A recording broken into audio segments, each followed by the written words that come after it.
Why? Why can't you get this right? Lucas muttered, shaking his head in frustration. You're my son, Ethan. My son. This is elementary math. 7-year-old Ethan Carter sat silent, shoulders curled, his fingers gripping the edge of the chair as if holding himself together. He didn't cry. He'd learned not to, especially when his father got that look in his eyes, the one that said failure wasn't allowed in this house. Lucas let out a breath, slow and long. You've failed 4 math tests in a row. I've hired the best tutors money can buy. What do I get? 0 progress. If you can't pass the next one, I'm done letting you waste time. He turned and walked out, grabbing his coat from the rack. Ethan stayed frozen. From behind the hallway corner, Maya William had heard every word. She hadn't meant to eavesdrop. She was just on her way to vacuum the library. But now, her heart ached. Not out of pity, no. She knew that feeling too well. Being told you're failing, when no one ever asked how your brain works in the first place. She glanced down at her cleaning cart, then back at the boy. Later that afternoon, when Lucas left for his business trip in Seattle, Maya found Ethan alone in the sunroom, doodling in the margins of another worksheet. Hey, she said gently, not wanting to scare him. I know I'm just the maid, but would you want to try a game? Ethan shrugged. Does it have math? A little. She smiled. But with Ms. That made him look up. They cleared the coffee table, laid out colored candies in groups, and Maya showed him how to see addition like building towers, multiplication like skipping stones. They laughed when she miscounted on purpose. They made mistakes together, then fixed them together. It wasn't school. It wasn't pressure. It was learning. Every afternoon for a week, as long as Lucas was away. Maya met Ethan in secret by the kitchen island. In the laundry room. Even once behind the greenhouse. They used cereal, bottle caps, paper clips. They made math into something Ethan could touch. And slowly, something incredible happened. Ethan began to understand. He passed the next test. Then the one after that. By the third, his teacher called Lucas to say, "Whatever you're doing at home, it's working." Lucas was baffled. There were no new tutors. No scheduled sessions. Must be the pressure finally sinking in. He muttered, proud, though puzzled. Then came the afternoon he came home early. The staff wasn't expecting him. Maya certainly wasn't. She and Ethan were sitting on the floor of the reading room, arranging flashcards shaped like pizza slices. Ethan was laughing, his voice bright, counting aloud with joy Maya hadn't seen on his face before. Lucas stepped in. What the hell is going on here? Ethan froze. Maya's heart dropped into her stomach. Lucas's face twisted with disbelief. You're the maid. Who told you to teach my son? I didn't. Maya stood, flustered. I didn't mean I just. You think this is appropriate? His voice rose. You went behind my back? Used my child to play school? Mr. Carter, she tried again. But then Ethan stood up. She helped me. He said, voice shaking. You said I was a failure. But she never did. Lucas looked down at his son. For a second, the rage cracked into confusion. What? She taught me with candy, with drawings. She showed me it's okay to see things differently. He held up one of the flashcards proudly. I passed because of her. Lucas looked at Maya. She didn't flinch. She just met his gaze and said quietly, I didn't plan this. I just saw a child who needed help. And I knew how to help. Because I used to be him. Silence settled over the room. Lucas looked at the worksheet Ethan had proudly left on the floor 95 out of 100. Then he looked back at his son standing straighter than usual. And finally, at Maya who, for once, didn't look like the help, but like someone who believed in something bigger than rules. He didn't speak again that evening. Not when he left the room. Not when Maya returned to folding laundry. Not even when Ethan said goodnight. But the next morning, Lucas walked into the kitchen, placed a new whiteboard on the wall, and said, If you're going to keep teaching my son, at least do it properly. Then he handed Maya a dry erase marker. Maya stared at it, unsure if she was supposed to respond. Lucas crossed his arms. You can continue helping him, but under one condition. She nodded slowly. Yes, sir? You don't overstep. He's still my son. You're not a teacher. And I'm not handing over his future to a housemaid with good intentions. Keep it simple. Math only. Understand? Yes, she said softly, meeting his eyes. I understand. He gave a slight nod, then turned and walked away, pulling out his phone before he'd even left the room. Maya let out a slow breath. Her hands were still damp from the dishes, but her fingers trembled slightly as she reached out to open the box. Inside was a sleek whiteboard, shiny and unblemished, along with a set of color-coded markers and a pack of math-themed magnets, shaped like numbers and symbols. She didn't smile. Not yet. Not until she knew what this truly meant. By mid-morning, she and Ethan were setting up the board in the breakfast nook, just under the window where the sun filtered in warm and gentle. They took their time arranging it.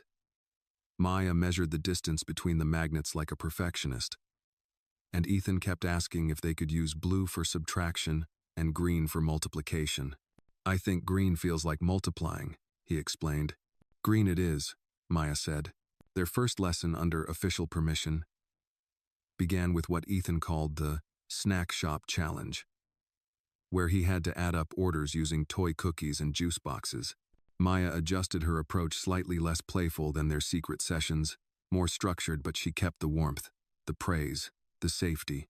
You're doing great, she said when he got 5 in a row correct. Ethan beamed. I think the board helps. It's not the board, she said, tapping his temple gently. It's the brain behind it. The house felt different now, not louder, not busier, but somehow warmer.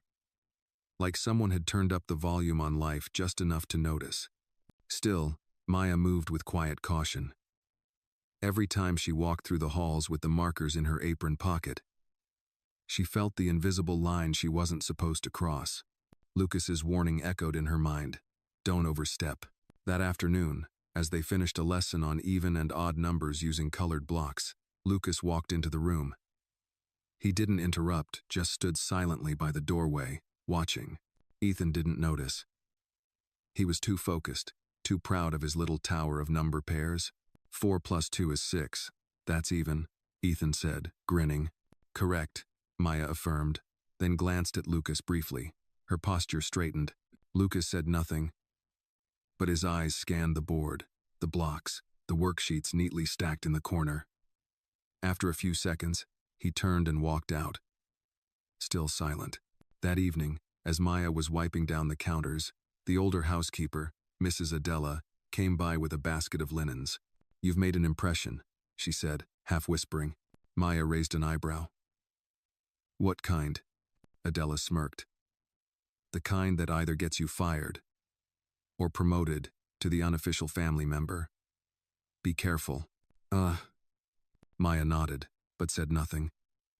She knew better than to assume anything. A kind word today didn't always mean security tomorrow. Later that night, as she headed to her quarters above the garage, she found a small note folded on the stair rail. It was written in blocky, uneven handwriting. Thank you for the board. Today was fun. I like green now. E. She smiled at the paper for a long time before slipping it into her pocket. That night, as she drifted to sleep, she didn't dream about her old life or the warnings of the past. She dreamed of numbers floating like stars, scattered, imperfect, but slowly coming together to make something whole. By the end of the week, the whiteboard in the breakfast nook was no longer pristine. It was filled with equations, colorful shapes, hand-drawn emojis, and Ethan's proud little notes. I got it, in green marker. I hate fractions, in red, and a smiley face with big ears drawn in blue. Every morning, Maya arrived in the nook 10 minutes early, setting up lessons that disguised themselves as games. She never called it studying. She never made Ethan sit still for more than 15 minutes. She made up math songs, let him tap the table to count rhythm, and used measuring cups from the kitchen to explain proportions.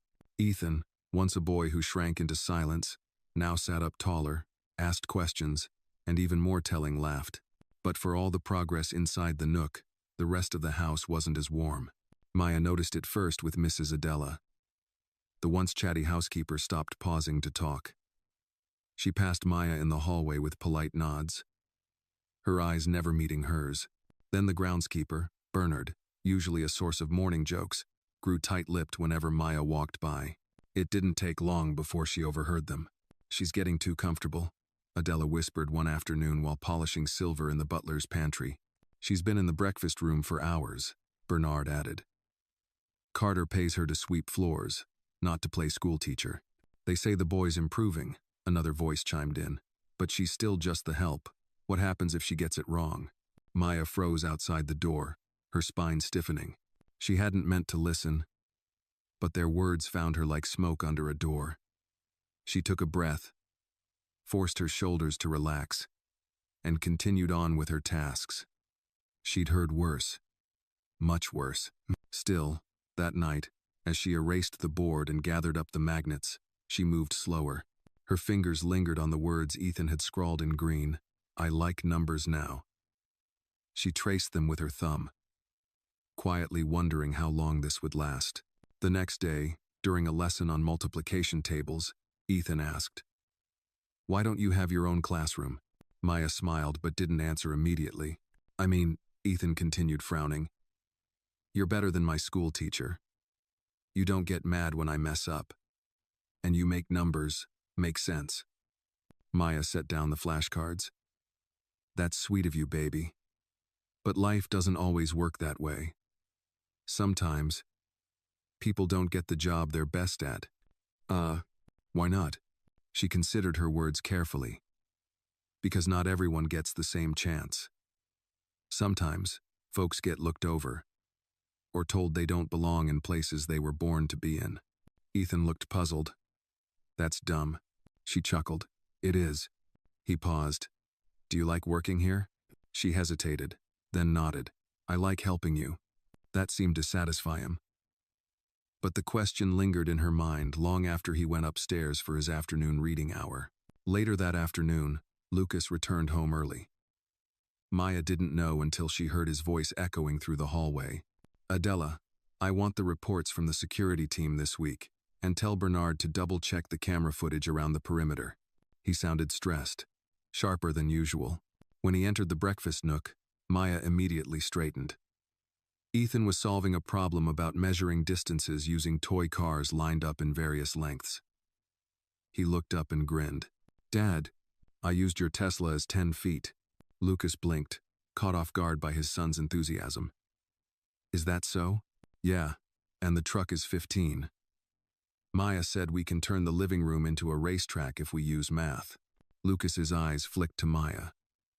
For a moment, she wasn't sure what he'd say. Instead, he only nodded. "Good work." As he turned to leave, Maya caught the faintest crease in his brow. Not quite disapproval, but not comfort, either. That night, Lucas called Maya into his study. She wiped her hands and entered slowly, unsure what awaited. He gestured to the chair across from his desk. "Sit." She did. "I've reviewed Ethan's progress reports from school," he said. "His teacher called again today. She said he's a different child. More confident, focused, curious." Maya nodded silently. Lucas continued. "They asked if we'd hired a professional tutor. I told them no." She tensed. He looked at her. "I want to be clear. You're doing something I didn't expect, and I appreciate the progress. But I also need boundaries. This isn't a teaching position. I can't have the staff thinking there's a shift in hierarchy. You understand?" "Yes," she said calmly. "I do." He leaned back. "Good. Keep going. Just keep it quiet." The words hit harder than he likely intended. "Keep going, but stay invisible." After she left the study, Maya walked outside into the garden, needing air. The stars were out sharp, clear, and bright over the California sky. She thought of her mother, of the nights they'd studied together on the back porch of their tiny Louisiana home, using bottle caps and chalk and prayers. Her mother had never made it to college, but she taught Maya how to multiply using biscuits and how to divide using kindness. She wondered what her mother would think of this place, of this job, of this boy. "Maybe," Maya whispered to the wind, "I'm not a miracle worker, but maybe I'm the right person at the right moment." And with that, she walked back inside, quiet, but steady. The following Monday morning, a new energy buzzed through the Carter household. Ethan bounded down the stairs, hair still sticking up from sleep, proudly clutching his most recent math test. A crisp sheet of paper with a glowing red 98 circled in the top corner. He raced into the kitchen where Maya was setting a tray of toast and eggs. "Look!" he shouted, holding it up like a trophy. Maya took the paper with both hands, examining it with deliberate slowness before letting out a low whistle. "Well now, that's 2 points short of perfect. I got confused on one of the word problems," he admitted, sheepish. "But the rest? Easy. You're getting fast." "No," Ethan said, chest puffing up. "I'm getting smart." Maya bent down and hugged him, holding the paper a little longer than she needed to. "You've always been smart. Now you're just seeing it, too." Lucas entered moments later, glancing up from his phone. "What's all the shouting?" Ethan ran over, waving the test in his father's face. "Look." Lucas took the paper, his brow lifting slightly. 98. "Huh." He paused, then looked at Maya. "Well, I suppose that calls for some kind of reward. I already got toast," Ethan joked. Lucas smiled thin, but genuine. "Number something better. Let's take a trip this weekend. Just you and me. San Diego. Spend the night. Maybe catch a game." Ethan blinked. "Really? You've earned it." Maya stood silently in the background, watching the exchange. She felt pride swell in her chest and something else. Distance. On Thursday afternoon, the doorbell rang just after Ethan's lesson ended. Maya wiped her hands on a dish towel and went to answer it. A young woman stood outside with a crisp delivery box bearing the name of an exclusive children's boutique in San Francisco. "Package for Ethan Carter," she said. Maya signed, thanked her, and carried it inside. "Open it," Ethan cried, bouncing in place. Inside was a brand new tablet, preloaded with math apps, puzzle games, and a sleek case with his name engraved on the back. "There's a card," Maya noted, handing it to him. Ethan opened it. "To Ethan. For your hard work and focus. Keep it up. Dad." Maya didn't speak. She just watched him turn the device over and over in his hands, his face somewhere between awe and hesitation. "Do you like it?" she asked gently. He nodded. "Yeah, it's cool." But that night, he didn't touch the tablet. He kept it in the box on his nightstand and chose instead to work through flashcards with Maya, the old-fashioned way. The next day, just as the lesson was winding down, Maya noticed Lucas standing silently in the hallway, half hidden by the doorframe. He watched them for a moment, Ethan solving a multiplication puzzle, Maya correcting gently, always with warmth. When the boy ran off to wash up before dinner, Lucas entered the room. "You've done more than I expected," he said quietly. Maya didn't reply immediately. "You've got away with him. He just needed a little light to find his own path," she said simply. Lucas nodded. "Still, I'm aware this wasn't part of your job description." She looked him in the eyes. "I'm not asking for anything extra, sir. That's not what I meant." There was a pause. Then he continued. "Slower now. More careful." "I've been thinking," Lucas said. "Ethan's confidence, his progress, it's worth investing in. Maybe there's something formal we can do. A tutoring role, perhaps."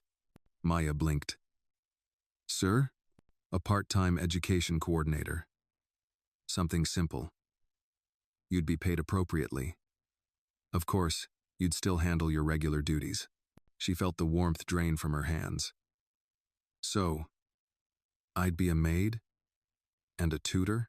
He didn't flinch. "You'd be compensated." Maya straightened her shoulders. "With respect, Mr. Carter, I didn't help your son for money. I helped him because he deserved to be seen." Lucas's face hardened just slightly. "Let's not make this personal." "But it is personal," she said, voice steady. "To him, to me. You're asking me to split myself in half. To be more, but only within limits." Lucas stared at her, unmoving. The silence stretched long enough for the distant sound of Ethan's laughter to drift in from the backyard. Finally, Lucas spoke. "We hired a maid, Miss William, not a miracle worker." Maya nodded once, slow and heavy. That's right. But sometimes, miracles come disguised in aprons. She walked past him without another word. Later that night, Ethan padded into the kitchen in his pajamas, holding the unopened tablet box. Can I give this to someone else? He asked. Maya looked up from wiping the counters. Why? I think it's cool. But I'd rather keep learning like we have been. She smiled gently. It's your gift. You do what feels right. Huh. He hesitated, then smiled. Can we use the cups again tomorrow? For fractions? You bet. As she turned out the lights that evening, Maya felt the weight of the day settle into her bones. Not exhaustion, but something deeper, a knowing that the road ahead wouldn't be easy. That change always comes with resistance. But also, that one boy now believed in himself because someone dared to believe first. And for tonight, that was enough. Saturday morning dawned quiet and golden across the Carter estate. The San Diego trip was postponed. Lucas had an unexpected investor meeting, and Ethan, although disappointed, had accepted it without fuss. Instead, he had asked Maya if they could turn the breakfast nook into Math City. By 10 o'clock, paper bridges stretched between stools, toy cars zipped across number lines, flashcards formed skyscrapers, and Ethan was the mayor of a world where every answer had a purpose and every mistake got a second chance. Maya stood at the kitchen island watching him, her heart tugged between pride and worry. Since their conversation in the hallway 2 nights before, Lucas hadn't said another word about her dual role. But the quiet felt loaded like the pause before a verdict. As Maya set out a plate of fruit, Ethan ran over holding a worksheet. I made my own problem. Oh yeah? She said, drying her hands. He pointed. If 4 trains each carry 6 people, and 2 more trains arrive with 10 each, how many people total? Maya read it, then looked at him, impressed. That's advanced thinking. I used groups and addition. She bent down to meet his eyes. And what's your answer? 44, he shouted, proud. Correct. She high-fived him. Mayor Ethan saves the day. He giggled, then ran back to his flashcard buildings. That's when the knock came. A sharp, polite tap on the front door. Maya glanced up. Checking the hallway, no other staff around. She wiped her hands and opened the door. Standing there was a tall woman in a sharp navy suit, briefcase in hand, eyes hidden behind dark glasses. She looked corporate. Precise. Like she didn't smile unless legally obligated. Maya William? The woman asked. Yes. The woman removed her glasses. My name is Julia Marks. I'm an educational consultant. Mr. Carter hired me to evaluate his son's academic development. Maya blinked. I wasn't told. I'm aware. He wanted it unannounced. Part of the evaluation. Maya stood aside, hesitant. Of course. Please come in. Julia stepped inside and scanned the room with swift efficiency. When she saw Ethan in the nook, surrounded by number-shaped blocks, she paused. Is that him? Yes. Is he always this engaged? When he's not being watched like a science project? Yes, Maya said carefully. Julia raised a brow but didn't respond. She walked over and crouched beside Ethan. Hello, she said. Ethan looked up warily. I'm Miss Marks. I'm here to see how much fun you're having with numbers. Ethan looked at Maya, uncertain. She gave him a nod. Just be yourself, baby. The consultant began asking questions slowly at first, then rapidly increasing in complexity. To Maya's astonishment, Ethan kept up. He missed a few, stumbled once, but never shut down. His eyes stayed bright, his posture straight. When they finished, Julia stood and turned back to Maya. He's at least 2 grade levels ahead in comprehension, possibly 3. Has he been evaluated for gifted programs? No, Maya replied. He was failing a month ago. Julia frowned. That doesn't add up. You're the tutor? Maya straightened her spine. I'm the maid. But yes, I've been helping him. Julia studied her. Do you have teaching credentials? Number. Then how? I listened. I adapted. I taught him how to see math through his eyes, not mine. Julia didn't speak for a moment. Then she pulled out her phone and began typing furiously. Just then, Lucas walked in, briefcase still in hand. "Julia," he said, clearly surprised to see her mid-evaluation. "I thought you'd be gone by now." "I extended the session," Julia replied. "Your son's progress is remarkable." Lucas looked at Ethan, who was now stacking math blocks into a tower. "Yes. We've seen improvement. I'd recommend further enrichment," Julia said. "But I also suggest something else, formal training for whoever's instructing him. Talent is one thing. Structure is another." Lucas glanced at Maya. "We've discussed it." Julia gave a tight smile. "I'd consider making it official. She's doing the work. Whether you call her maid, tutor, or miracle." She left without another word. Lucas stood in silence for a moment, then turned to Maya. "She's not wrong." Maya looked at him carefully. "So, what happens now?" Lucas rubbed the back of his neck. "I'll draft a new agreement. A formal tutoring role, with proper compensation and defined hours." Maya exhaled slowly. "Thank you, but," Lucas added, "you'll still report to the household manager. This can't look like favoritism." Maya's expression didn't change. "Understood." Lucas started to walk away, then paused. "You've changed him, Maya. More than I ever could." "No," she said softly, looking at Ethan. "He just needed someone to believe he wasn't broken." Lucas left the room. Maya stood for a moment, watching Ethan build his tower higher, carefully balancing each block. That night, as she returned to her room above the garage, she found a folded napkin tucked under her pillow. In Ethan's handwriting, it read, "I told Miss Marks you're the best teacher in the world. She didn't say anything. But I know it's true." Maya pressed the napkin to her chest, eyes closed. For the first time in a long time, she felt like she belonged not just in the house, but at the table. 2 weeks had passed since Julia Marks's unexpected visit, and the Carter household had settled into a rhythm that almost resembled harmony. Maya now split her hours more formally. Mornings were for Ethan's lessons. Afternoons returned her to cleaning schedules and kitchen duty. But in truth, everyone knew the real transformation of the estate had nothing to do with vacuum lines or polished marble. It was the boy. Ethan was changing. He laughed more. He asked questions with confidence, not fear. His eyes no longer darted downward when adults entered a room. There was a steadiness to him now, a calm intelligence that couldn't be missed. Lucas, ever the stoic, had noticed. He didn't say much, never did, but the small gestures revealed more than words. A nod from across the room during a lesson, a fresh delivery of math supplies, even a few times where he paused just to listen at the breakfast nook without interrupting. Maya caught him watching Ethan once, a rare softness behind his eyes. She didn't mention it. She didn't have to, but not everything had changed. The other staff remained cold, civil, but clipped. There were whispers, silences that stretched too long when Maya entered the room. Some thought she was climbing too fast, too far, forgetting her place. Others simply resented the attention she now drew from Lucas. Maya ignored it, for the most part. She reminded herself why she stayed, why she'd do it all again. Still, the tension showed itself in odd ways. One evening, as Maya was gathering flashcards from the kitchen counter, she noticed the erasers were missing from the math box. Just gone. She checked every drawer, every shelf. Ethan hadn't moved them. "I don't get it," he said.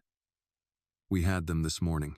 Maya didn't answer, but later, she found one behind the garbage bin covered in syrup, unusable. Another had been soaked and tossed behind the dryer in the laundry room. She said nothing to Ethan. But she cleaned it up, replaced the erasers herself, and wrote a note to the household manager requesting the school materials be kept secure. The response came back short. "Please refrain from treating the staff's quarters like a classroom." That evening, as she stepped outside to breathe, Maya stared up at the stars and asked herself a question she hadn't dared speak aloud in years. What if you deserve more than this? The next morning brought new friction. Lucas called her into the study before lessons began. His desk was cluttered with papers, coffee steaming beside a silver laptop. "Ethan's mother called," he said without looking up. Maya stiffened. She had never heard the woman's name mentioned in the house before. Not once in all her time there. She's concerned. He continued. Says she heard from someone on staff that Ethan's spending more time with the help than with a licensed instructor. Maya remained still. I've been following the guidelines you gave me. I know, he said, meeting her eyes. But this is delicate. She's already threatened to push for a custody revision. Maya's heart sank. I would never stand in the way of... I'm not blaming you. He interrupted. I just need to be cautious. Appearances matter, Maya. You know that. Yes, she said quietly. I do. He hesitated. I may need to pause the formal tutoring, just for a few weeks. Until I smooth this over. Maya's face remained neutral, but her voice dropped. He'll know. Lucas sighed. We can shift to evening sessions. Quiet. Unoficial. So, back to pretending I don't exist during the day? He didn't answer. She nodded. Understood. That afternoon, the lesson continued as usual. But something had changed. Ethan sensed it. His answers slowed. His eyes wandered. The smile that used to light up his face after solving a problem barely flickered. Maya tried to lift the mood. She played one of their math games. Guess the number. But Ethan wasn't playing along. Finally, he set down his pencil. Did I do something wrong? Maya blinked. Of course not. Then why are you being quiet? He asked. She paused, then knelt beside him. Grown-ups sometimes make choices that don't make sense to kids, or even to other grown-ups. But that doesn't mean you did anything wrong. He looked at her, his voice small. Are you leaving? No, she said. I'm still here. He stared at her, eyes wide. Then promise. I promise. The next day, the math board was gone, replaced by a decorative mirror and a tall vase of white lilies. Maya found the board behind the basement door, folded neatly, the markers gone. She didn't say a word. But that night, while the rest of the house slept, she pulled out her own notebook. She spent hours copying down lesson plans by hand, creating new flashcards, drawing charts with a ruler and colored pencils she bought herself. And the next evening, when Ethan snuck into the laundry room after dinner, she was waiting for him, a clean towel on the floor between them, and a simple equation written in orange crayon. 3x equals 27. Ethan smiled, and so they continued, quiet, hidden, but learning all the same, because some lessons aren't taught in classrooms. They're taught in quiet corners, in whispered promises, and in the spaces where no one thinks to look. For the next several days, Maya and Ethan met like clockwork in the back laundry room, their secret classroom lit by a single floor lamp and the spark of shared determination. She brought worksheets tucked inside folded towels. He brought questions wrapped in curiosity. It wasn't ideal, not the comfort of the breakfast nook with sunlight streaming through, but it worked. And for Maya, that meant everything. One evening, as they worked through a particularly tricky set of word problems, Ethan stopped mid-sentence. Why don't we tell my dad we're still doing lessons? He asked, voice hushed. Maya looked at him, pencil hovering over the page. Because sometimes, adults make decisions to keep peace even when it doesn't feel fair. Ethan frowned. But he said you were the reason I got better. He also said we needed to be careful. She reminded him gently. But careful feels like lying. Oh, she paused. It does, and I wish it didn't. Ethan fell quiet, then whispered, I don't want to go back to being stupid. You were never stupid, Maya said firmly.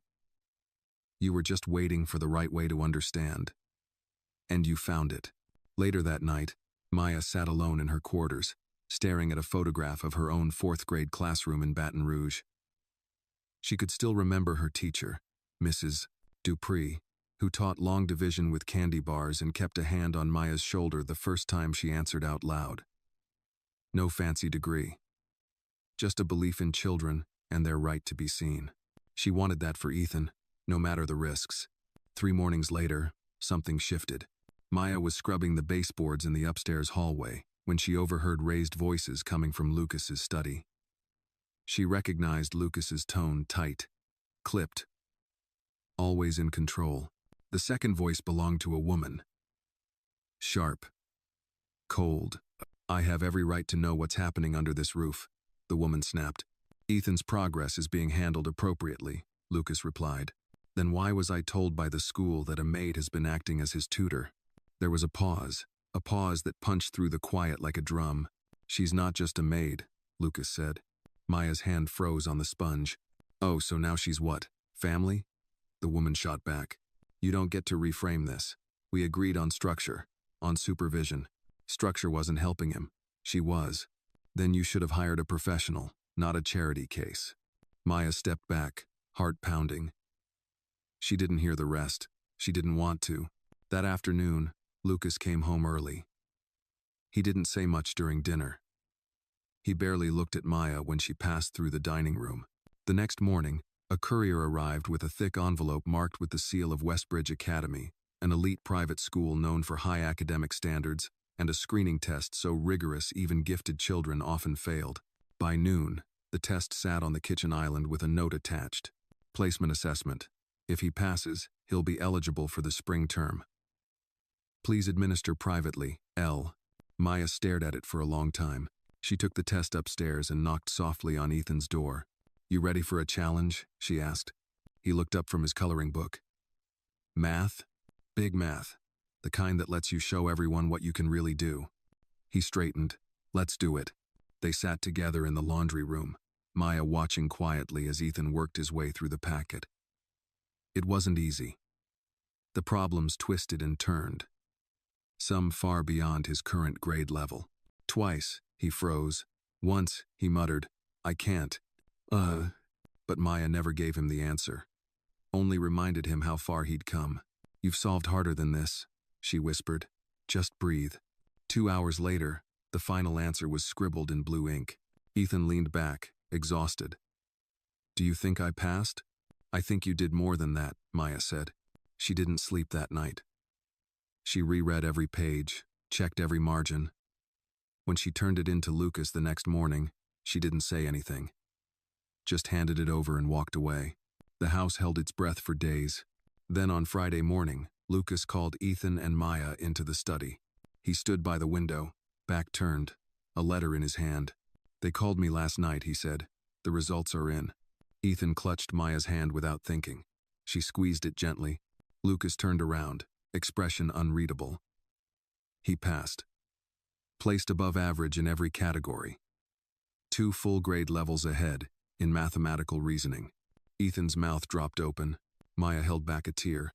Lucas continued, his voice quieter now. They offered him a spot, spring enrollment, with scholarship. Ethan looked up at Maya, eyes wide. That means I can go? Lucas nodded. Ethan whooped, yes. But Lucas raised a hand. Before we celebrate, there's something you both should know. His mother is pushing for joint custody again. This result strengthens her case. She may try to move him to another school. Another state. Maya's joy faltered. Ethan didn't understand. I don't want to go anywhere. We're working on it, Lucas said. But I need you to be prepared. After they left the study, Maya and Ethan sat on the back porch in silence. He rested his head on her shoulder. Will you still help me, if I leave? Always, she whispered, no matter where you go. Because she hadn't just taught him numbers. She'd taught him courage. And no test score in the world could measure that. The following week unraveled like a spool of tangled thread. Every day brought a new phone call, a new letter, a new legal document. Ethan's mother, Camille Whitmore, was no longer just a voice behind closed doors. She was suddenly everywhere. Her lawyer had filed a formal petition for joint custody, citing educational mismanagement as one of her core arguments. The term stung Lucas more than he let on. She's grasping, he muttered one evening, tossing a thick envelope onto his desk, claiming I withheld tutoring, delayed intervention, that I let a maid educate our son. Maya, who was organizing Ethan's lesson materials nearby, froze at the word. Lucas caught himself and looked up. I didn't mean, it's all right, she said softly but firmly. I know what she meant. Ethan, unaware of the legal tug-of-war taking place behind the scenes, remained focused on his future. He had already memorized the Westbridge uniform policy, and even practiced how he'd introduce himself to classmates. He spoke about the school like it was a dream he could almost touch. But dreams come with storms. 2 days later, a court-appointed counselor arrived at the house. A woman in her 60s with kind eyes and a clipboard. She introduced herself as Dr. Ruth Landry and explained that she'd be conducting a series of home visits to observe Ethan's current living conditions. "I just want to get a sense of his emotional well-being," she told Maya in the hallway. "Routine check, nothing invasive." Maya nodded politely but stayed close all afternoon. Dr. Landry watched Ethan in different settings during meals, while he read on the porch, even as he helped Bernard water the garden. And finally, during his evening study hour with Maya in the laundry room, "This is where you work with him?" Dr. Landry asked, raising an eyebrow as she looked around the cramped space. Maya smiled. "Not ideal. But it's where he feels most comfortable." Ethan beamed. "It's our secret math hideout." Dr. Landry watched them work through a geometry puzzle, Ethan piecing together a triangle from mismatched scraps of paper. When he got it right, he didn't cheer. He simply smiled and whispered, "I knew I could." That was the moment Maya saw it, the slight softening in Dr. Landry's eyes, the way her pen paused mid-note. When the counselor left, she took Maya aside and said quietly, "He's lucky to have you. Whatever your title is." Maya exhaled for the first time all day, but the reprieve didn't last. On Thursday, Camille herself showed up. She arrived in a sleek black car, stepping out in heels that clicked against the driveway like a countdown. Dressed in an ivory suit with red lipstick and a gold watch, she looked more like a senator than a mother. Lucas met her at the front door. Maya watched from the stairwell. "I want to see him," Camille said. "Now." Lucas tried to reason with her, suggesting she wait until Ethan finished his lessons, but Camille brushed past him. "I'm not here to be managed, Lucas. He's my son too." Ethan was in the kitchen, arranging spoons into multiplication groups with Maya when she walked in. "Ethan!" Camille exclaimed, arms open. He looked up, surprised, but didn't leap into her arms. "Hi," he said cautiously. Maya stepped back instinctively. Camille knelt beside him. "Baby. I missed you." He nodded slowly. "I've been doing math. I heard. And I saw your scores, so proud of you. But you don't need to be doing all that with." She glanced at Maya. "Well, never mind." Ethan's brow furrowed. "With what?" "Nothing," Camille said smoothly. "I just think it's time you came home with me. I've got a room ready. New books. Tutors. Real ones." Ethan looked at Maya, confused. "She means professionals," Maya said softly, kneeling beside him. "It's okay. I don't want to leave," Ethan said. "You wouldn't be leaving," Camille said quickly. "Just visiting." A long visit. Maya stayed silent, letting him decide. Camille stood. "We'll discuss it with your father." She left the kitchen with Lucas trailing behind, their voices muffled behind closed doors. That night, Ethan knocked on Maya's door. "Can I sleep in here tonight?" She hesitated, then nodded, guiding him in. He curled up on the old quilt she kept at the foot of her narrow bed. "Will I have to leave forever?" he asked. "I don't know," she whispered. "I want to stay where I'm smart." Maya felt her throat tighten. "Then wherever you go, we'll keep learning." That promise still stands. He fell asleep with his hand wrapped around hers. The next morning, a new envelope arrived, this one marked with the official seal of the state of California. Accordat. Lucas paced in his study, scanning the document. "She's pushing hard," he muttered. "She's got testimony from a hired child psychologist, financial statements, even screenshots of staff complaints." Maya said nothing. Lucas looked up. "I might lose him." She met his gaze. "Then don't fight this like a businessman. Fight it like his father." He studied her. "Will you speak at the hearing?" "If it'll help Ethan, yes." That afternoon, Maya returned to the laundry room, wiped the floor clean, and drew a big heart on a piece of cardboard. Inside it, she wrote, "The mind is smart, but the heart knows the way." She taped it to the wall, because the fight wasn't just about custody. It was about whose voice Ethan would carry forward, and Maya intended to make sure it was his own. The courtroom was colder than Maya expected, not in temperature, but in mood. The walls were lined with wood panels, but the space felt sterile, mechanical, like something designed to strip humanity from the people seated inside. Lucas sat stiffly at the front, dressed in a charcoal gray suit, his tie knotted too tight. Ethan sat beside him, swinging his legs nervously from a cushioned bench. Camille Whitmore was across the aisle, flawless in a navy blazer and pearl earrings. Her lawyer, a man who looked like he smiled only when billing hours, whispered into her ear. Maya sat in the back, invisible in the eyes of most, but acutely aware of every breath, every glance, every piece of paper being shuffled by the clerk.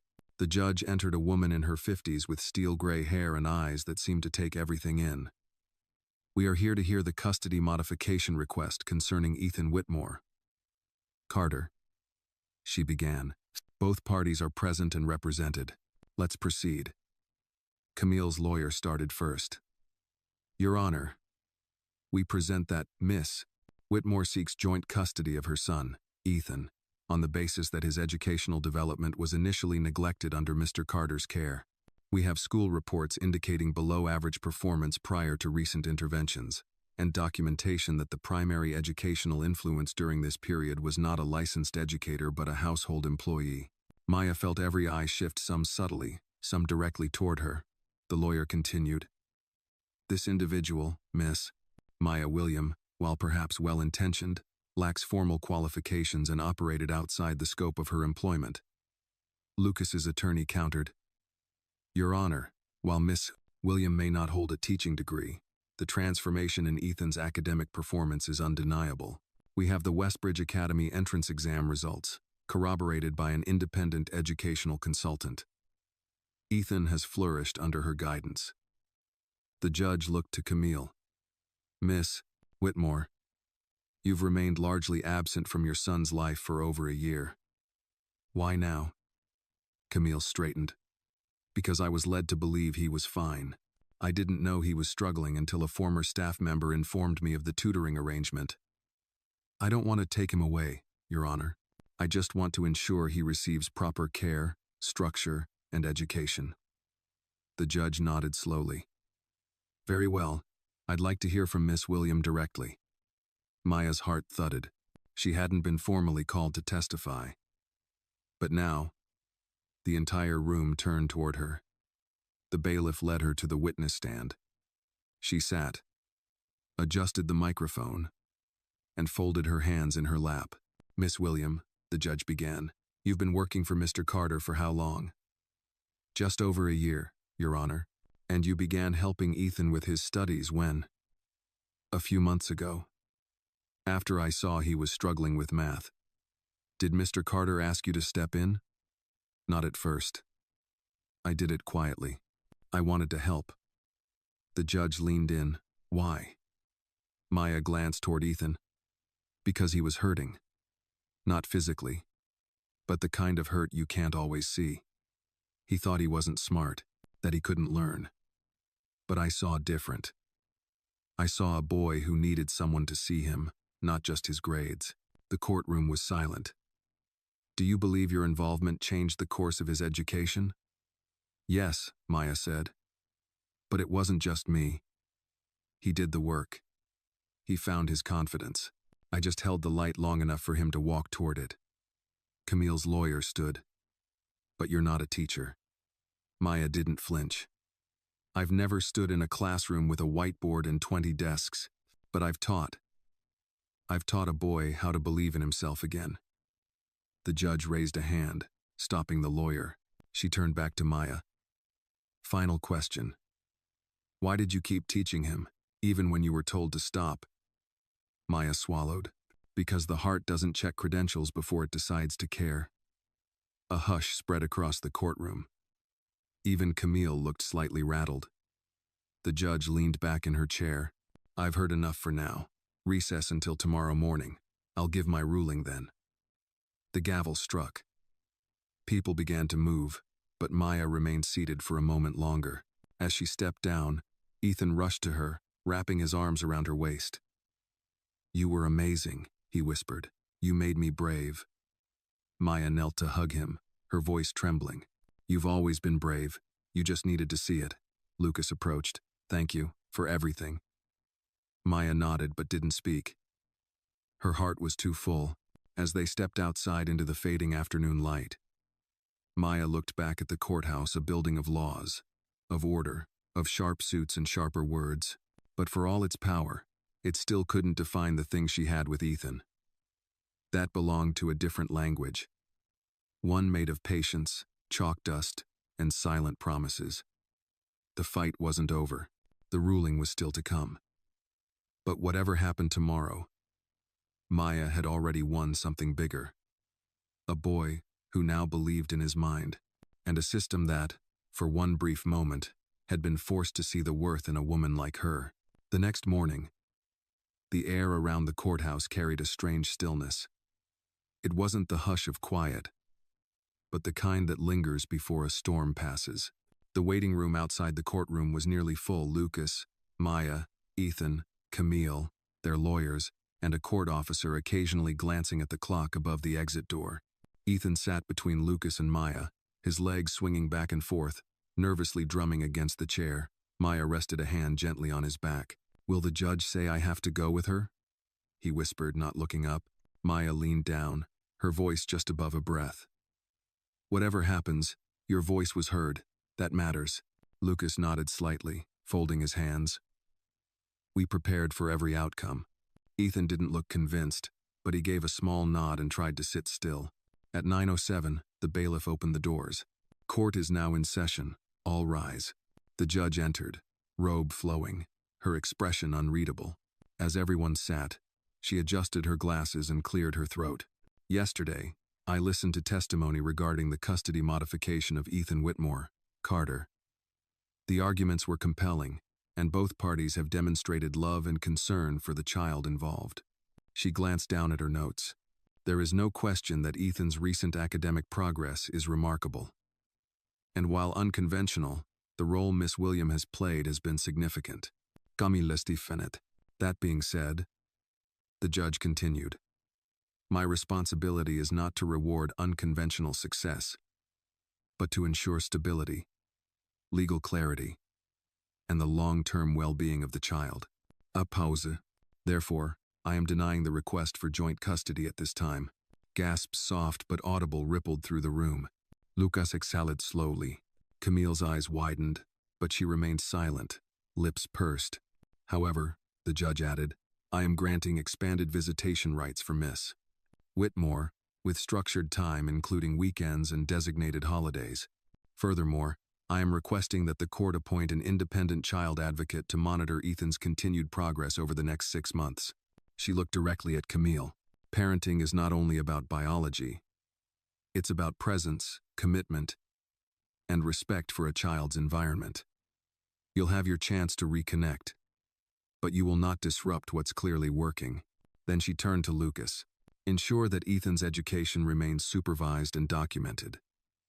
You've taken a risk by allowing an unlicensed individual to guide his studies, and while the result was positive, it must now be formalized. Lucas nodded. Understood, Your Honor. The judge looked once more at Maya and Miss William. While the law may not grant you a title, this court acknowledges your contribution. Consider pursuing certification. You clearly have the gift. Maya blinked, her throat tight. Thank you, Your Honor. The gavel dropped. Court adjourned. Ethan leaned over to Maya, tugging at her hand. So, I can stay? She smiled, her eyes glistening. Yes, sweetheart. You can stay. Lucas shook the judge's hand on the way out, then caught up to Maya and Ethan in the hallway. Lunch on me, he said, almost smiling. Ethan bounced. Can we get pancakes? Maya laughed softly. It's noon. Lucas shrugged. It's a celebration. They found a small diner not far from the courthouse red booths, warm coffee, and the smell of grilled cheese and maple syrup hanging in the air. Ethan scribbled math puzzles on a napkin, and Lucas and Maya watched him, something resembling peace washing over them. As they walked out into the sunshine afterward, Lucas paused on the sidewalk. You didn't have to testify yesterday, he said. You could have stayed out of it, kept it safe. Maya looked up at him. He's worth more than safe. Lucas nodded. I meant what I said before about making things formal. If you're willing, I'd like to fund your training. Teaching certificate. Whatever path you choose.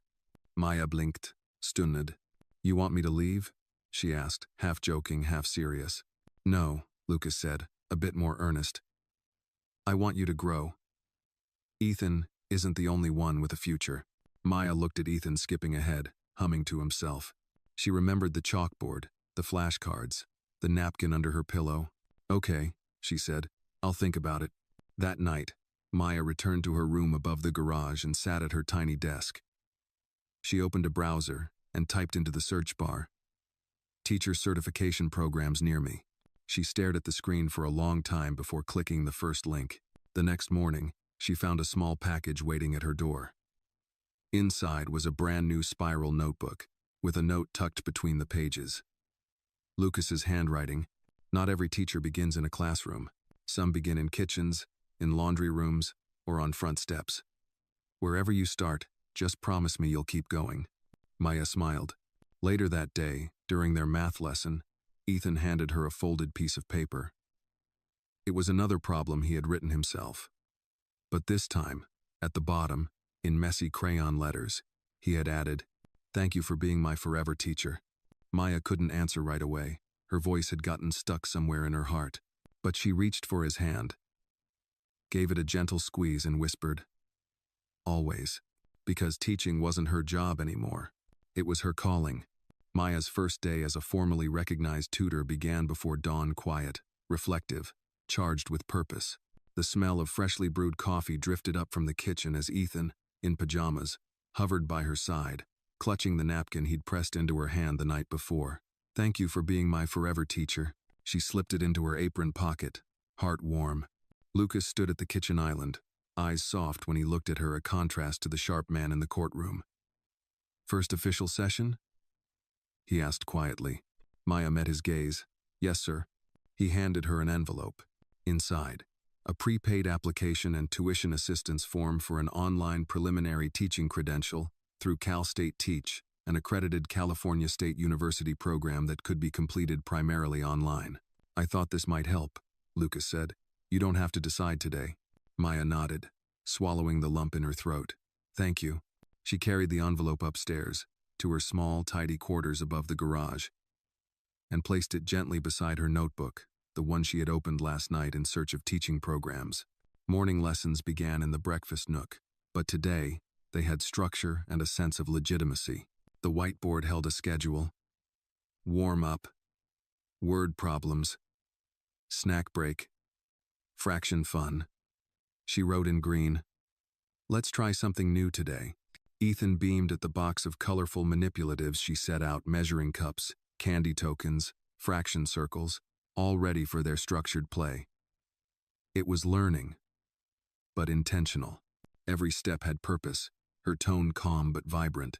Midway through, Lucas peeked in a quiet nod, almost imperceptible. It meant more than praise ever had. By lunch, Maya returned to her makeshift desk, signing up for Cal State Teach's information session. The program's online flexibility would let her study around her hours in the Carter home, keeping lunches and lesson prep intact. She made a mental note to prepare for the CSET, California Subject Examinations for Teachers, and possibly CBEST, which are standard prerequisites. In the afternoon, she found herself in the laundry room with Ethan, who was practicing long division with cereal pieces. Maya stopped mid-sentence, watching him chew his lip in concentration and then break into a wide smile when he got the answer right. She remembered her mother cheering like that, reminding Maya she belonged. That evening, during dinner, Mrs. Adela approached her quietly. "Heard you're headed to teacher school," she whispered. "Good for you. Good for all of us." Maya nodded, eyes shining. "Thank you." Back in her room later, she opened the information packet from Cal State Teach.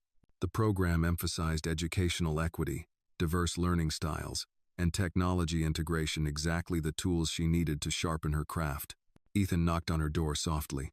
She opened it to find him clutching a math notebook. "Can you help me with these extra problems?" Her voice broke with emotion. Always. They settled under the soft light. As Ethan tackled harder problems, she guided gently, teaching him not just math, but confidence, the kind that blooms from small wins.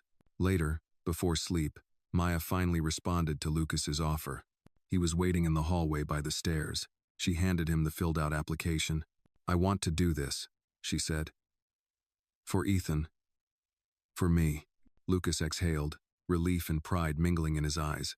"You won't walk this path alone." The rest of the night, Maya lay in her little bed, notebook open, lips drawn tight. She looked at the envelope beside her, thinking of all the challenges, coursework, exams, navigating a system that wasn't built for someone starting from a laundry room. But she also remembered the boy who believed in himself because she gave him the chance.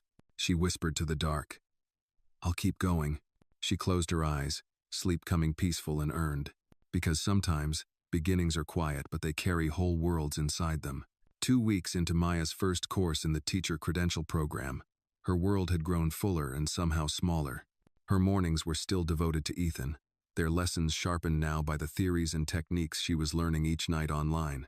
Her evenings, once quiet and filled with folded laundry or handwritten notes, were now spent with earphones in, scribbling furiously into her spiral-bound notebook as virtual professors lectured on pedagogy, learning models, and cultural responsiveness. It was invigorating and exhausting. Lucas noticed. "You're pacing like a student before finals," he said one morning, watching her buzz from coffee in mild panic. "I am a student before finals," she replied, waving her tablet. "I've got a midterm essay due tonight, Ethan's progress portfolio to update, and I'm behind on a reading reflection about scaffolding and learner autonomy." Lucas raised an eyebrow, smirking. "Is that even English?" "Barely," Maya muttered, but her grin said she was proud. Despite the overload, something in her was blooming. Every concept she read, she saw through Ethan's eyes. Every strategy, she tested in real time. She was no longer guessing what worked, she was learning why it worked. But not everyone shared her excitement. It started subtly. One of the older staff members, Marjorie, who'd been at the Carter house for decades, began muttering whenever Maya passed by the laundry hall. "Back when this house had real order," she'd sigh.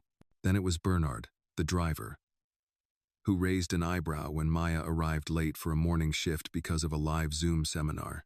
"You're a maid or a student?" he asked, his tone flat. Maya didn't answer.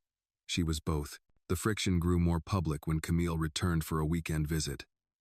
Ethan was scheduled to spend Sunday with her, but begged to finish a math project. First one that Maya had assigned as part of a mini geometry unit. When Camille found them hunched over the table, measuring angles with protractors and bits of string, she bristled. "Still playing teacher, I see," she said, folding her arms. Maya straightened. "It's part of his independent learning plan. He asked to finish before."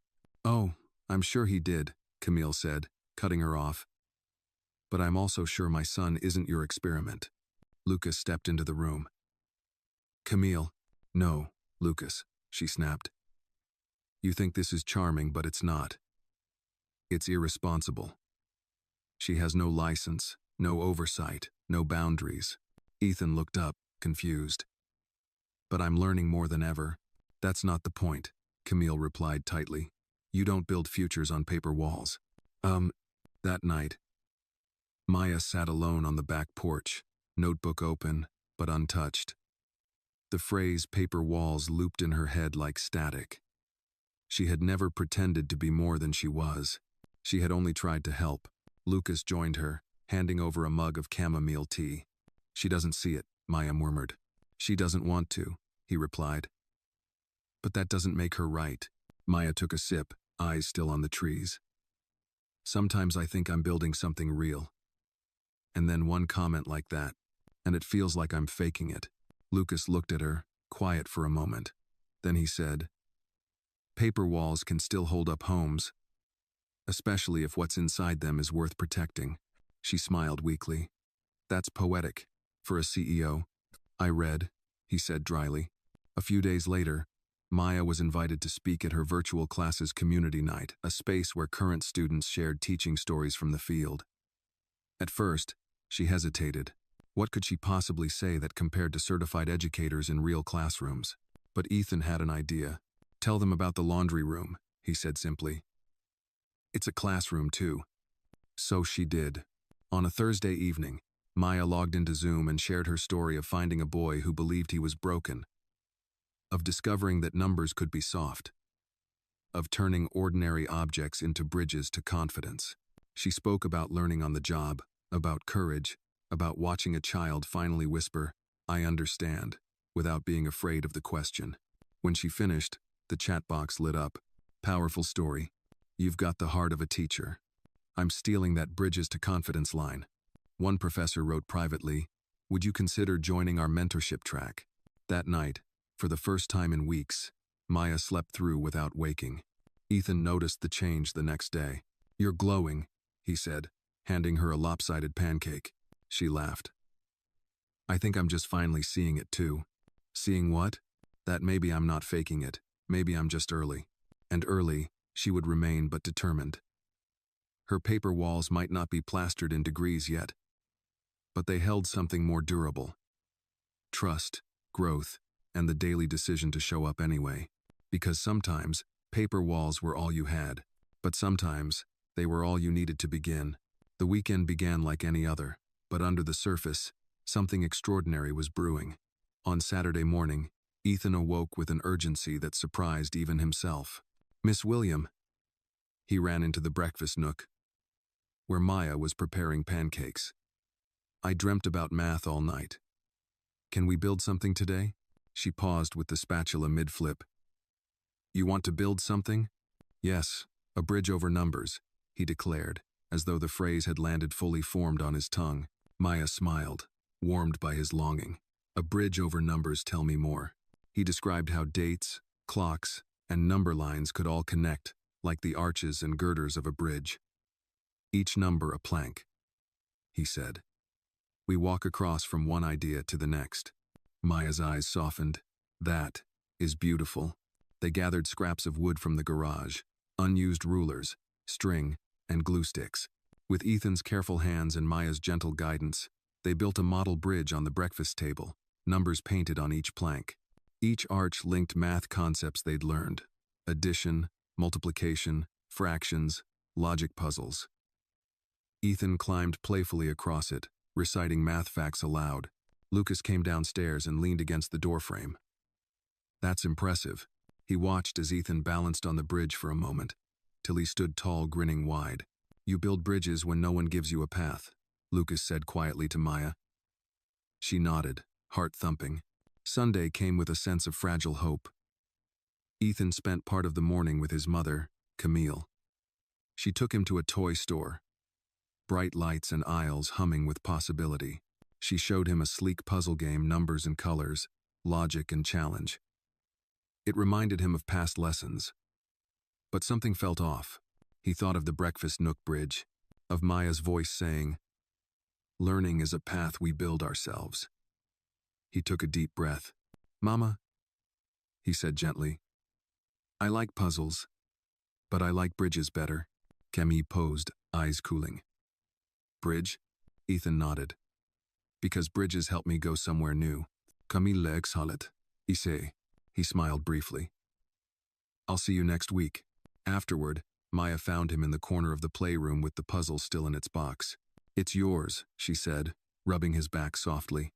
"But you don't have to do it today." He hugged the empty box. "Thanks." That afternoon, a letter arrived from Westbridge Academy. It was brief, stamped with authenticity. Maya and Lucas, together, opened it. "Congratulations," it began. "Ethan is invited to begin spring semester early, in your area, with pre-specialized math enrichment and mentorship." Their eyes met Lucas's, filled with pride, Maya's wet with relief. "That means bridging to somewhere bigger," he said, running fingers across her hand. Monday morning, Maya settled into her role with renewed determination. Her online lectures now felt less like abstract theory, and more like tools she could use, strategies mapped onto the breakfast table, echoed in Ethan's questions. At lunch, Lucas offered something unexpected. "Would you consider co-teaching a weekend math clinic at a local community center? Maybe we fund a pilot kids who learn differently, who need bridges. Maya froze. Then, slowly, she nodded. Yes, let's build bridges. Later that night, they loaded up flashcards, rulers, and colored chalk, and drove to the community center. A group of quiet kids shuffled in, wary. Maya knelt in front of them and said, "We made a bridge with numbers. Wanna try?" Eyes lit, chalk squeaked. Laughter came softly through the room. She looked over at Lucas in the back, watching with hopeful eyes. This wasn't just teaching, it was community. That evening, Maya tucked Ethan into bed. He placed the model bridge beside his night lamp. "Will the bridge come with me to school?" he asked. She pressed a kiss to his forehead. "It will go wherever you need it." He closed his eyes, whispering, "Thank you. Forever, teacher." She left the room softly, thinking about the days ahead: credential exams, state mandates, challenges from systems often unaware of the quiet power in unexpected bridges. She believed in what she did, because bridges aren't built in a day, but step by step, with hands and hearts turning numbers into paths. They can connect worlds. And tonight, she slept knowing their bridge would hold. Monday morning, light filtered gently through the pale curtains, casting a soft glow on Maya's desk. The envelope containing her completed Cal State Teach application lay open beside her laptop, alongside neatly organized class notes from the credential program and a cup of cooling chamomile tea. She felt the weight of what lay ahead: exams, field placements, state-mandated requirements, and also the spark of possibility. She closed her eyes and breathed deeply, reminding herself why she'd started this journey. Because a boy believed in numbers again. Because her quiet faith had become his courage. It was enough. She opened her laptop and clicked the submit button. The screen confirmed. Application received. Status: pending. Her heart fluttered equal parts relief and excitement. She lifted her head, looking toward the breakfast nook, where Ethan was seated with his geometry kit and a giant envelope labeled Westbridge Academy. He smiled up at her. "How's the application?" "I sent it." Maya paused, meeting his eyes. "I'm going to learn how to teach for real." Ethan's eyebrows shot up. "For realer?" She laughed softly. "Yes, realer." He gave her a thumbs up and held out a protractor. "Need help?" She leaned over, gently placing her hand beside his. "Always." "No." Later that day, Maya's phone buzzed with a new email notification. She hesitated before opening it, caught between anticipation and nerves. Subject: Cal State Teach Application Review. "Dear Miss William, your application is complete and has been reviewed. Congratulations, you have been admitted into the Cal State Teach Multiple Subject Preliminary Credential Program. Please refer to the information packet attached regarding orientation sessions and next steps." She let out a soft exhale, feeling as though the ground had shifted beneath her in the best possible way. She found Lucas in the study, reviewing Westbridge's letter once more, the congratulations ones from Chapter 13, now a meaningful parallel in her own life. "Lucas?" He looked up, brow raised. "I got in," she said, voice low, trembling with relief. He stood and walked over, enveloping her in a hug that held pride, support, and more than a little wonder. "I'm so proud of you," he said quietly. That evening, she logged into the Cal State Teach orientation session, a virtual meeting teeming with student teachers across California. The screen buzzed with names and bright video windows, all strangers yet connected by hope and ambition. The coordinator, a tall woman with a calm presence, welcomed them. "You're joining a legacy of educators trained to serve diverse learners, to adapt, to innovate." She outlined the curriculum: pedagogy, classroom management, learning theory, culturally responsive instruction, teaching performance assessment, TPA, and fieldwork placement, all delivered online, connected to their own communities. Maya felt the meaning of each module pulse to life. She could almost hear Ethan's laughter as they'd played with cereal pieces. Feel the hush of the laundry room as he whispered, "I understand." This was no longer theory, this was purpose. A chat box lit up with excitement. "Welcome, future teachers. Can't wait to meet everyone in person." Maya hesitated, then typed. "Laundry room first. Then classroom." It earned a few likes and a note. "Love that." The next day, Maya grappled with her first assignment: Write a reflection on your teaching philosophy and how your lived experience shapes it. Words like social justice, equity, bilingual learners floated across the page in the program's official materials. But Maya's philosophy was simpler. She sat at her desk, pen in hand, and wrote, "I believe learning happens when someone says, 'I see you,' before they say, 'Open page 83. Children learn best when they're not waiting to pass a test, they're waiting to be found. I teach from kitchens and laundry rooms because sometimes that's where the heart listens loudest. I teach to open doors, numbered doors. Yes, but also to create paths where no paths existed before." She typed the rest, fingers steady, about trust, patience, and honoring each learner's rhythm. The same rhythm that Ethan rediscovered. That weekend, Maya and Lucas co-hosted the first session of their community math clinic, the pilot they'd conceived in Chapter 13. The gymnasium was filled with local kids from neighboring communities, underserved children, curious and hesitant. Maya breathed in the smell of chalk dust and possibility as she knelt in front of a group. "Let's build something," she began, echoing the bridge metaphor, with numbers. She watched their small faces light up as she modeled math using colorful blocks and real-life stories. Lucas stood behind, handing out blocks, reinforcing the bridge between good intentions and real impact.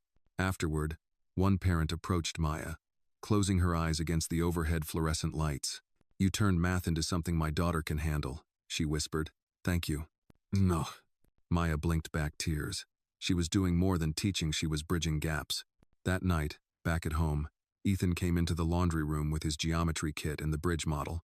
"Teacher," he said sleepily, "my bridge feels real now."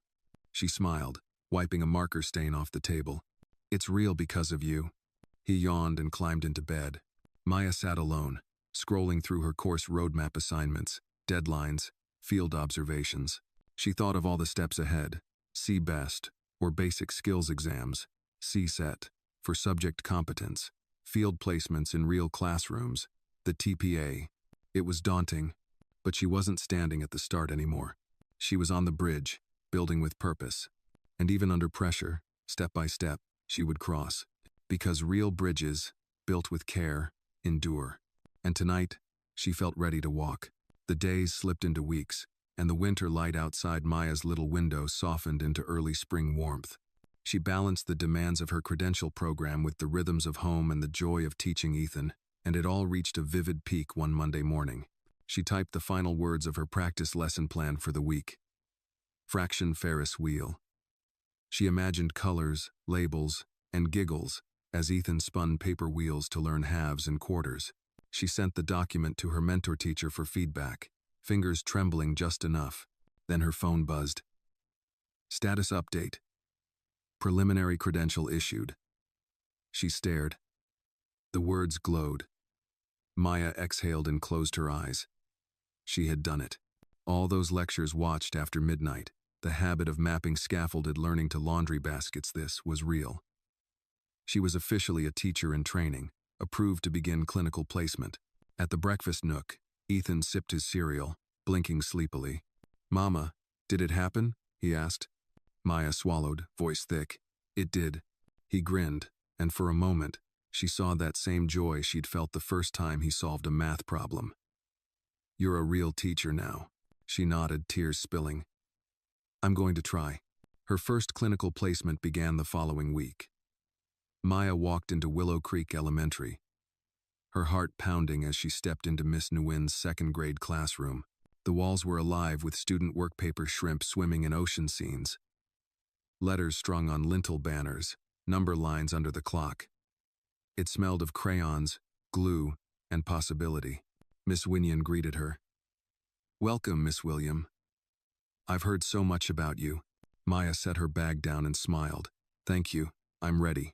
In that classroom, Maya taught her first lesson under supervision, a math mini-lesson on two-digit addition using number grids and red blocks.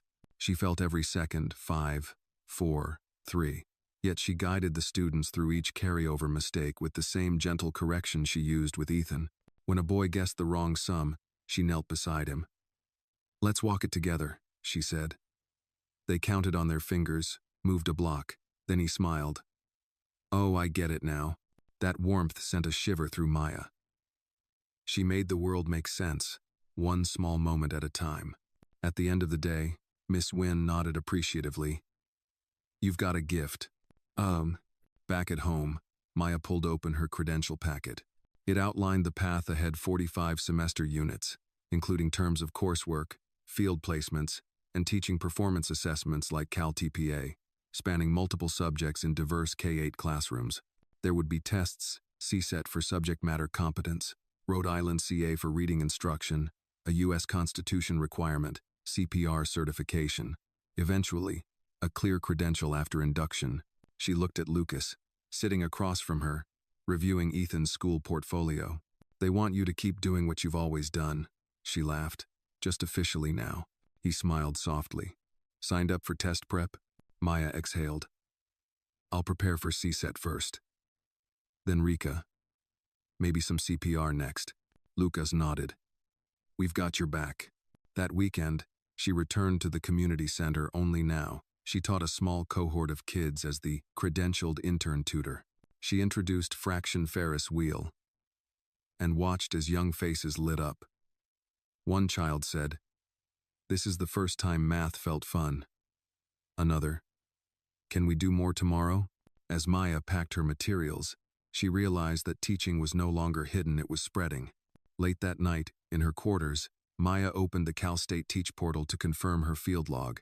One entry read, 18 hours of clinical practice done. Another, mentor feedback. Authentic, compassionate, clear. She tapped her finger on the table. It wasn't a bridge anymore, it was a foundation. Ethan slipped in with his bridge model. Mama, look, I added flags to each number plank. She kissed his forehead. It's perfect. He yawned. I can carry it with me, right? Always, she whispered. He slept fast, and Maya stayed awake just a moment longer thinking of accreditation leaflets, education code sections, the journey from unlicensed helper to accredited professional. Her bridge, once built with cereal and chalk, was becoming something bigger, a path for community. A promise kept, because sometimes, the most unlikely teachers, maid, mentor, miracle, become the ones who change everything. And Maya was just beginning to cross that bridge, fully herself. Spring had begun to rise in California, bringing sunlight and hope into the Carter household by early afternoon. Maya felt it too, a gentle shift in the air, a promise that everything she had built was coming into view. But building anything on fragile ground requires constant care. That Monday, Maya balanced 3 classes online before heading into her credential placement at Willow Creek. She paced the breakfast nook at 5:30 a.m., reviewing lesson scripts, marking her calendar with upcoming assignments, and sipping strong coffee under the warm light of the board where Ethan had drawn the fraction Ferris wheel. Before she left, Lucas found her. You look tired, he said. Good tired? She smiled. Pop quiz tomorrow on pedagogy versus andragogy. His brow furrowed. She laughed. I'll survive, and so will Ethan. At school, Maya met with her supervisory teacher, Miss Nguyen, who gave her feedback on pacing and classroom management, small shifts in tone, eye contact, and cueing. It felt like leveling a building, invisible but necessary. She watched her students tackle double-digit subtraction and saw the same spark she'd seen earlier in Ethan's eyes. When the day ended, she headed home through the crisp afternoon. In her bag, she carried logs of her teaching hours, written reflections, and a small wooden ruler tray one student had given it to her as a thank you. It was not much, but it was everything. Back home, the house felt quieter. Lucas and Ethan were in the backyard, building something. Maya walked out to find them alongside a half-built playhouse, a gift from Lucas to celebrate her credentialing progress. Ethan was scraping paint onto a panel. Lucas saw her and exhaled. I figured we needed something for the world outside, Lucas said. A space you and he built together, somewhere safe. Maya's throat tightened. The painted boards were soft shades of yellow and blue sunny colors. She knelt and straightened a corner. It's perfect, she said. That evening, after wrapping up her coursework and marking a submission, Maya climbed to her quarters. Her mentor teacher had assigned her to lead a mini-workshop on differentiated instruction. She scribbled outlines, reminded herself of her strengths using manipulatives, scaffolding questions, reading signals.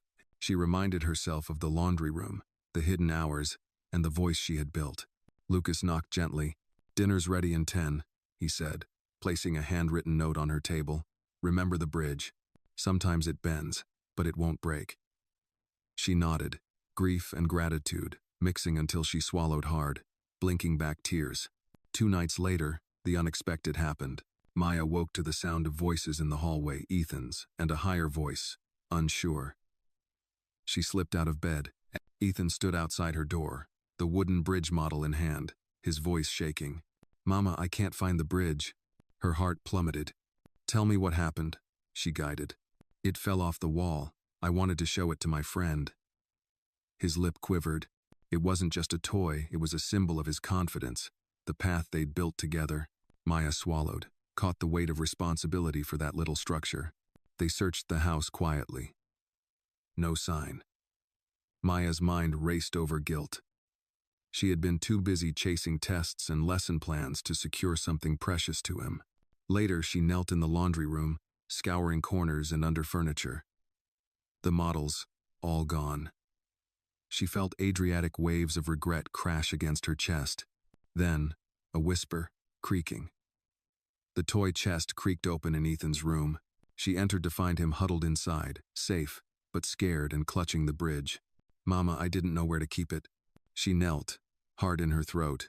"This bridge is important because it shows how far we've come," she whispered, "and how you carry it wherever you go." He hugged her around the neck. The next morning, Maya held back tears as she led a class demonstration of scaffolding math. Something inside her shifted. She was more than ready. She was steady. That evening, after bedtime, she replaced the bridge on the breakfast nook wall, safer, sturdier. A small card taped beside it read, "Paths built here." Days passed. She completed her mini workshop with glowing feedback. Her clinical hours climbed higher. Ethan fed her stories of his new sister's bridge drawings, his voice calm and sure. One afternoon, she and Lucas walked past the playhouse. The painted yellow and blue boards shone in the sun like a promise. "What are you building, Maya?" Lucas asked. She laughed. "A future." He put his arm around her. "You're building it every day." Maya thought of everything: credential exams, lesson units, bridge models, tiny smiles. On fragile ground, she had built something real. And she would keep building, because some bridges don't just connect spaces, they create them. Spring's first blossoms heralded both renewal and tests, and for Maya, the next one was as much about heart as it was about knowledge. That Monday, she arrived at Willow Creek Elementary with a mix of anticipation and nerves. Today, she would administer the CSET multiple subject examination, a key threshold for verifying her subject matter competence. A requirement under California's multiple subject teaching credential guidelines. The test would cover reading, language arts, mathematics, and science. Among others, she'd been preparing for weeks, late evenings reviewing arithmetic frameworks, mock essays, and pedagogy frameworks learned from Cal State Teach. The weight of it pressed on her shoulders as she entered the test center. Proctor greeting her with a clipboard and measured instructions. Inside, the silence was heavy.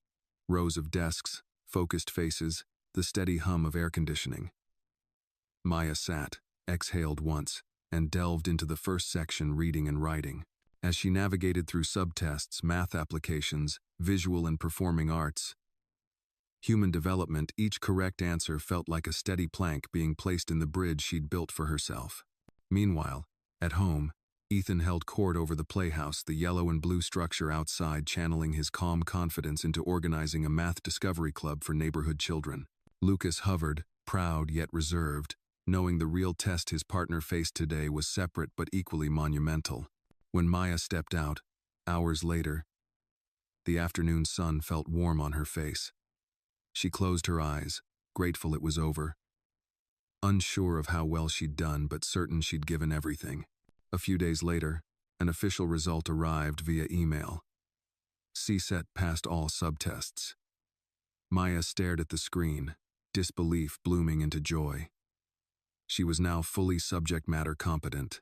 It meant she had met one of the core requirements for the preliminary multiple subject teaching credential, along with the Reading Instruction Competence Assessment, RICA, U.S., Constitution, Content, and CPR training Cal State Teach. Later that evening, Ethan ran in, book in hand. "Mama, you did it." She knelt, tears warm. "We did." He handed her a hastily drawn card. A bridge spanning a rainbow. Under it, in crayon, "Bridges built with belief." She kissed his forehead. "Exactly right." That weekend, the community math clinic took on new energy. Maya and Lucas presented the children with certificates of participation including Bridge Builder Awards, each hand drawn by her. The kids cheered, chalk dust dancing, as Maya realized something sweet and real. This had become more than teaching. It was a small community coming alive. A teacher from the local school district approached and said quietly, "Your work. It's what I wish more kids experienced." Maya blinked, recognition she never expected, but welcomed. Back at her desk that night, Maya logged into her Cal State Teach portal and saw new milestones unlocked. Term 2 coursework open. Observation block activated. Cal TPA prep beginning.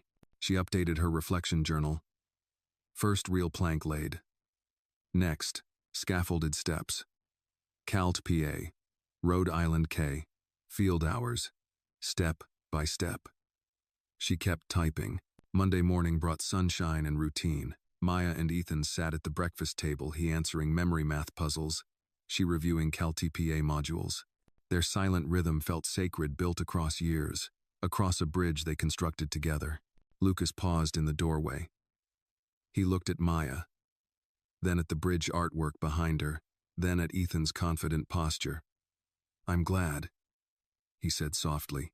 "We took this leap, and look how high you both stand."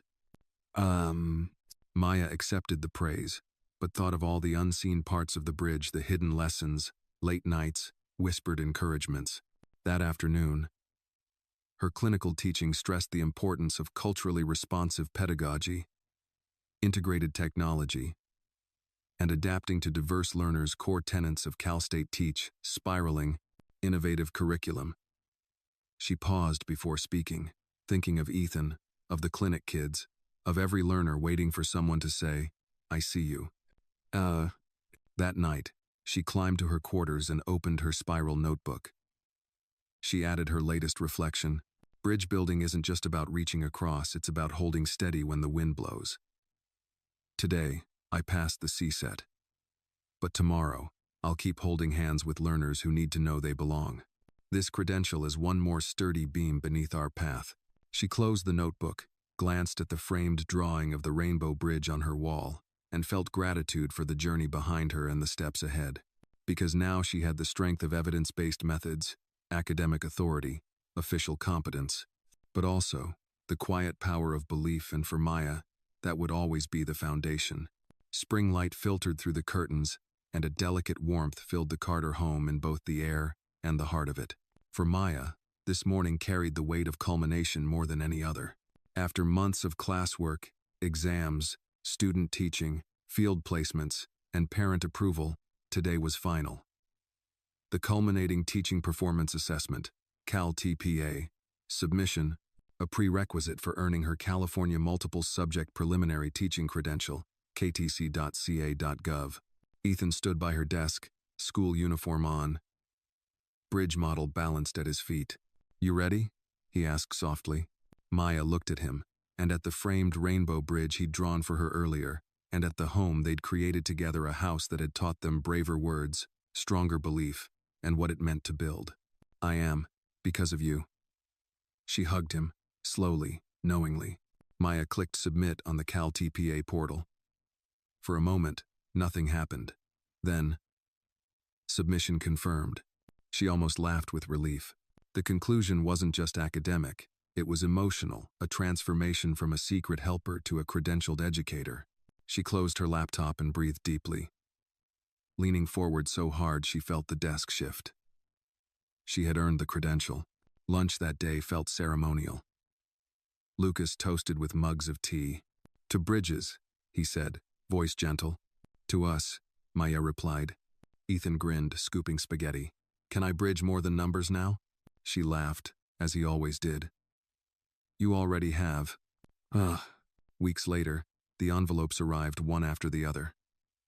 First, her official California preliminary multiple subject teaching credential, sleek, embossed, legal. Next, a letter from Westbridge Academy, welcoming Ethan for spring term enrollment, confirming scholarship. Maya held the credential in one hand, and Ethan's letter in the other. She felt both grateful and relieved. Education had come full circle for both of them. Their first weekend back at the community center was different, not as pilot, but as leaders. Bridge Builders Workshop, they had named it. Families entered the map sketch gym, stations labeled number tower, fraction Ferris wheel, estimation alley. Maya's voice guided parents and kids alike. Lucas coached volunteers. Ethan wore both a smile and the pride of a bridge builder himself, 3 now. One mother said, "You changed how my daughter sees learning." Another child held Maya's hand. "Will you help me see too?" Her voice trembled. Always. That evening, at home, Maya hung her credential on the wall beside the rainbow bridge drawing and added its reflection to her notebook. Credentials mean I passed vectors, syllabi, and systems. But what I already had was love, trust, and a vision. This is a bridge that touches more than one life. As day turned to dusk, Ethan tugged on her sleeve. "Mama," he said, eyes bright. "We have to bridge tomorrow." They climbed onto the partially painted playhouse, where the yellow and blue wood warmed in sunset light. He pulled out chalk. She handed him math stickers. They drew more number lines, more stepping stones, more paths. Maya whispered in his ear, "I built a bridge for you. Now you can build one for others." He nodded, lips curved proudly. Months later, she received notice from the state's education board. Clear credential issued.